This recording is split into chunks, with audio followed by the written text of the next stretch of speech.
Hello and good morning, students of class 12th. Today in our business studies class, we are going to continue our unit number 9, that is financial management. Okay, so our today's topic is capital structure. आज हम capital structure के बारे में पढ़ेंगे और उससे related determinants के बारे में पढ़ेंगे. Alright, first of all the question arises what is a capital structure. Capital structure होती क्या है? देखिए, जब हमारे जो लॉन्ग टर्म फाइनेंस हैं, ठीक है, उसका एक प्रॉपर प्रोपोर्शन देखते हैं कि हम किस सोर्स को, फाइनेंस के किस सोर्स को कितना रेशियो में यूज़ कर रहे हैं, that will be known as our long term capital structure. ठीक है, इसमें एक बात ध्यान देने वाली है कि इसमें जस्ट हम लॉन्ग टर्म फाइनेंस को ही इंक्लूड करेंगे. वैसे तो हमारे सोर्सेज ऑफ फाइनेंस काफ़ी सारे हैं, लॉन्ग टर्म भी है, शॉर्ट टर्म भी है, लेकिन कैपिटल स्ट्रक्चर में हम जस्ट लॉन्ग टर्म फाइनेंस को यूज़ करेंगे. Okay, so let's take an example as given in our book that we have lots of source of finances like equity share capital. We can get a capital by issuing equity shares, preference share capital, borrowed capital, retained earning and current liabilities. ठीक है, equity share capital issue करके भी हम क्या कर सकते हैं, finance इकट्ठा कर सकते हैं, प्रेफरेंस शेयर कैपिटल भी इशू कर सकते हैं, बोरोड बाहर से लोन लेकर भी हम कैपिटल अपनी रेज कर सकते हैं. हमारे अगर पहले से बिजनेस चल रहा है, हमारे पास रिजर्व्स रखे हुए हैं, पहले से वो यूज़ नहीं हो रहे हैं, तो उसमें से भी हम पैसा निकाल के एज अ कैपिटल यूज़ कर सकते हैं. करंट लाइबिलिटीज़, देखिए ये टॉपिक है. करंट लाइबिलिटीज़ में हमारे शॉर्ट टर्म लोन्स आएंगी, बोरोड कैपिटल में लॉन्ग टर्म और करंट लाइबिलिटीज़ में हमारे short term loans. Short term loans कौन से होते हैं? जो हम छोटे टाइम पीरियड के लिए लोन्स लेते हैं, जैसे लेस देन 1 ईयर के लिए हमने कोई लोन लिया है बैंक से या किसी बाहर वाले व्यक्ति से. ठीक है, तो इसके अंदर बेटा 3 हमारे मेन टर्म्स आती हैं, financial structure, capitalisation and capital structure. Financial structure क्या होती है? जैसे अगर हम इसमें देखते हैं, एक कंपनी है, उसको 10 लाख रुपए की ज़रूरत है, तो उसने वो 10 लाख का अमाउंट कैसे कैसे इकट्ठा किया है.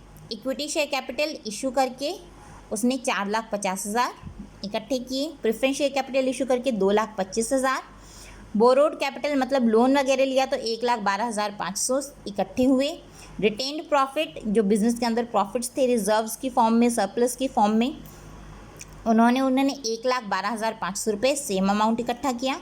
Current liabilities means short term loans में उन्होंने 1 लाख रुपए इकट्ठे किए. ठीक है, तो दिस इज़ द स्ट्रक्चर. जब हम इसकी स्ट्रक्चर देखते हैं, मतलब टोटल जो हमारी कैपिटल है वो 10 लाख है, इसमें लॉन्ग टर्म और शॉर्ट टर्म दोनों फाइनेंस के जो सोर्स है वो यूज़ किए हैं. जब हम उनकी परसेंटेज निकालेंगे, percentage of long term and short term sources of finance in our total capital, जो हमने टोटल कैपिटल निकाली है, that will be known as our financial structure.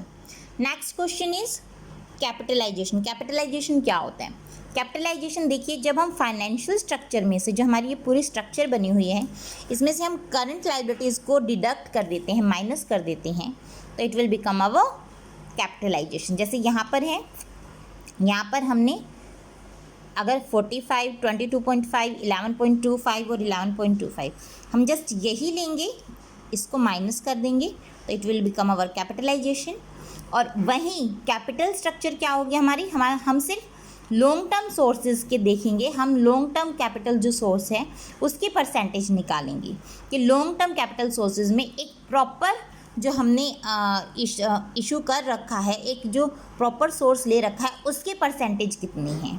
ठीक है, जैसे लॉन्ग टर्म सोर्सेज में ये 4 सोर्सेज हैं, प्रेफरेंस, इक्विटी, बोरोड और retained. These are the long term sources. Long term sources को हम ये टोटल 100 है, तो उसमें इक्विटी शेयर कैपिटल का कितना हिस्सा है, प्रेफरेंस का कितना है, बोरोड का कितना है और रिटेन्ड का कितना है. जब हम सिर्फ लॉन्ग टर्म सोर्सेज को ही कंसर्न करके उनके परसेंटेज निकालते हैं कि कितना कितना पार्ट है हमारा लॉन्ग टर्म कैपिटल सोर्स का, तो वो क्या निकलती है हमारी capital structure. Clear? Next one is debt capital and equity share capital. Debt capital और इक्विटी शेयर कैपिटल की कॉस्ट और रिस्क. देखिए, इसको हम 2 पॉइंट ऑफ व्यू से देख सकते हैं. एक तो जब हम एज एन इन्वेस्टर देखें और दूसरा एज ए कंपनी देखें. ठीक है, इन्वेस्टर के तौर पे अगर मान लीजिए हमने इन्वेस्ट किया है अमाउंट डिबेंचर कैपिटल में, ठीक है, डिबेंचर खरीदे हैं हमने किसी कंपनी के, तो वहाँ पे रिटर्न्स हमें लो मिलेंगे। क्यों? फिक्स रेट ऑफ इंटरेस्ट हमें प्रोवाइड किया जाएगा, चाहे कंपनी के बेनिफिट्स ज़्यादा हो, प्रॉफिट ज़्यादा हो या कम हो। रिस्क, हमारी कैपिटल से रिलेटेड रिस्क कम होता है। क्यों? अगर कंपनी हमें कैपिटल रिटर्न नहीं करती है तो हम जुडिशरी एक्शन भी उसके ऊपर ले सकते हैं, ठीक है, जिससे वो हमारी, चाहे वो उसको अपनी प्राइवेट प्रॉपर्टी बेचकर ही हमारे जो कैपिटल है रिटर्न करनी पड़े, वो करेगी ही करेगी। तो इसमें हमारी कैपिटल रिगार्डिंग जो रिस्क है वो लो रहता है। वहीं इक्विटी कैपिटल में इसका ऑपोजिट होता है, रिटर्न्स इसमें हाई भी मिल सकते हैं, क्योंकि इसमें कोई फिक्स रेट ऑफ डिविडेंड नहीं प्रोवाइड किया जाता, फिक्स रेट नहीं होता डिविडेंड का। इसके अंदर अगर प्रॉफिट्स हाई हैं तो हमें हाई रिटर्न्स भी मिल सकते हैं। वहीं रिस्क है इसमें काफ़ी हाई होता है। क्यों? अगर कंपनी को कैपिटल के रिगार्डिंग हम देखें, कंपनी को कैपिटल रिटर्न करनी है तो हम उसके ऊपर कोई जुडिशरी एक्शन नहीं ले सकते अगर वो हमारी रिटर्न नहीं करती है कैपिटल, ठीक है। तो इसमें हमारी कैपिटल रिगार्डिंग जो रिस्क है वो काफ़ी ज़्यादा हाई होता है। कंपनी के पॉइंट ऑफ व्यू से देखें, अगर हम कंपनी और हमारे साथ कोई हमने डिबेंचर कैपिटल ली है तो इसमें कॉस्ट ऑफ कैपिटल लो रहेगी। क्यों? हमारे जो प्रॉफिट्स हमने अर्न किए हैं उसमें हमें फिक्स रेट ऑफ इंटरेस्ट पे करना पड़ेगा, और जो बाकी अमाउंट है वो हमारे पास as it is as a profit हमारे पास रहेगा। उसको हम कैसे यूज़ करते हैं वो हमारे ऊपर डिपेंड करता है। कॉस्ट ऑफ कैपिटल में फिक्स रेट ऑफ इंटरेस्ट पे करो, इसमें काफ़ी कम कॉस्ट होती है। वहीं रिस्क एसोसिएटेड जिसके साथ रिस्क है वो काफ़ी हाई होता है। क्यों? अगर हम कैपिटल पे नहीं कर पाते हैं, डेब्ट कैपिटल पे नहीं कर पाते हैं, तो हमें क्या पता जुडिशरी एक्शन का भी सामना करना पड़े। Next one is equity capital. Equity capital में कॉस्ट हाई होती है। क्यों? अगर हमें ज़्यादा प्रॉफिट्स होते हैं तो हमें ज़्यादा पे करना पड़ेगा, डिविडेंड के तौर पे ज़्यादा पे करना पड़ सकता है। वहीं रिस्क है इसमें काफ़ी लो होता है। अगर हमारे फर्म की कंडीशन है, कंपनी की कंडीशन अच्छी नहीं है, तो ज़रूरी नहीं है कि इक्विटी कैपिटल के सारे पैसे हम अमाउंट सारा का सारा रिटर्न करें, ठीक है। तो इसमें रिस्क काफ़ी लो है, और अगर हम रिटर्न नहीं करते हैं तो इक्विटी शेयर होल्डर्स को ये राइट भी नहीं है कि वो हमारे ऊपर जुडिशरी एक्शन ले। वहीं डिबेंचर कैपिटल होल्डर को ये राइट होता है कि वो हमारे पास जुडिशरी एक्शन ले, जिसके ऊपर ये हमारी ऑब्लिगेशन बन जाती है कि उनकी हमें कैपिटल रिटर्न करनी ही करनी है। Okay, next one, debenture capital and preference share capital के बीच में सिमिलैरिटीज़ एंड डिसिमिलैरिटीज़। सिमिलैरिटीज़ तो क्या है, डिबेंचर कैपिटल है और प्रेफरेंस शेयर कैपिटल है, उनके ऊपर हमें डेफिनेट रेट ऑफ इंटरेस्ट और definite amount of dividend pay करना होता है। इसमें दोनों में डेफिनेट अमाउंट पे करना होता है हमें। डिबेंचर कैपिटल में भी इसमें पहले से डिसाइड होता है कि हमें डिबेंचर पे कितना अमाउंट पे करना है और प्रेफरेंस पे कितना अमाउंट पे करना है। इस पर इंटरेस्ट पे करते हैं, इस पर हम डिविडेंड पे करते हैं, ठीक है। ये दोनों ही लेस कॉस्टली हैं, डिबेंचर कैपिटल भी और प्रेफरेंस शेयर कैपिटल भी। वहीं अगर हम बात करें इनकी डिसिमिलैरिटीज़ की, इनके डिफ्रेंशिएशन की, तो देखिए डिबेंचर कैपिटल पे हमें टैक्स बेनिफिट मिलता है, प्रेफरेंस शेयर कैपिटल पे टैक्स बेनिफिट नहीं मिलता है, ठीक है। और दूसरा इसमें क्या डिफरेंस रहेगा कि इसमें जो पेमेंट ऑफ इंटरेस्ट है ये हमें, चाहे हमारे पास प्रॉफिट हो चाहे लॉस हो, हमें पे करना ही करना है। वहीं प्रेफरेंस शेयर कैपिटल में हमें अगर प्रॉफिट्स हैं तभी हम डिविडेंड पे करेंगे, वरना नहीं, ठीक है।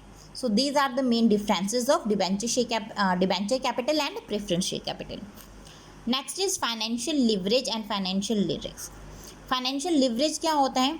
देखिए इसमें हम इक्विटी शेयर कैपिटल के साथ साथ कैपिटल स्ट्रक्चर में दूसरी जो फिक्स कॉस्ट कैपिटल है हमारी, जो ये डिबेंचर कैपिटल और प्रेफरेंस शेयर कैपिटल है, ये दोनों हमारी फिक्स कॉस्ट कैपिटल है, तो उनका कितना प्रोपोर्शन यूज़ करने वाले हैं, ठीक है, किस रेशियो में हम यूज़ करें, that will be known as our financial leverage.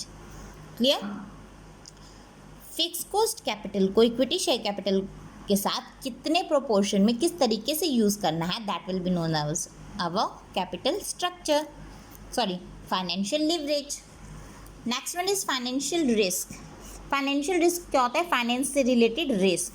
इसके अंदर हमारे जो फिक्स कॉस्ट कैपिटल का जो बर्डन है, अगर हम उसको पे नहीं कर पाते हैं, फिक्स कॉस्ट कैपिटल क्या होती है हमारी, जो इंटरेस्ट है डिबेंचर्स पे हमें पे करना है, ठीक है, और जो हमारे प्रेफरेंस शेयर्स हैं उस पर डिविडेंड पे करना है, जो फिक्स कॉस्ट कैपिटल है उसके ऊपर पे ना करने की जो हमारी इनएबिलिटी होती है, that will be known as the financial risk. Okay, so our next topic is trading on equity.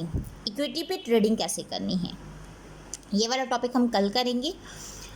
आज के लिए आपका इतना ही है।